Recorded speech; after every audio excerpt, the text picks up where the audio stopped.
Hello guys, welcome back to my channel. আমি সুস্মিতা হাজির হয়েছি আজকে একটা ছোট্ট ব্লগ ভিডিও নিয়ে। তো আজকে চলে এসেছি নলপুরের রাসের মেলায়।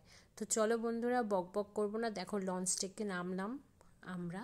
তো চলো বন্ধুরা, ভিডিওটা দেখতে থাকো আর এনজয় করো, আর বেশি বক বক করবো না। রাসের মেলাটা কেমন লাগলো অবশ্যই কমেন্ট সেকশানে জানিও।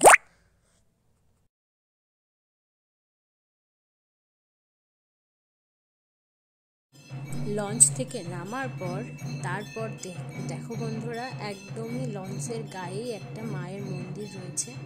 তো সেই সময় মায়ের আরতি চলছিল, তো সেই কারণে মন্দিরটাতে এলাম এবং মন্দিরটা তোমাদেরকে ঘুরে দেখালাম। তার সঙ্গে দেখো মায়ের আরতিটাও তোমাকে দেখাচ্ছি। লোককথিত কথায় আছে নাকি মায়ের মন্দিরটা খুব জাগ্রত। মন থেকে যদি কিছু মায়ের কাছে চাও মা নাকি খালি হাতে ফেরায় না। তো যাই হোক, মায়ের আরতি শেষ করে আমরা পৌঁছে এলাম রাসের মেলায়। তো চলো বন্ধুরা, মেলায় গিয়ে আর কি বক বক করবো, শুধু ঠাকুরের কিছুই তোমাদের কাছে শেয়ার করলাম। তো চলো বন্ধুরা, দেখতে থাকো ভিউগুলো, তোমরা শুধু দেখো।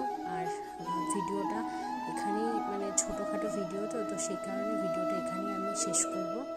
তো অবশ্যই কমেন্ট করে বলো কেমন লাগলো।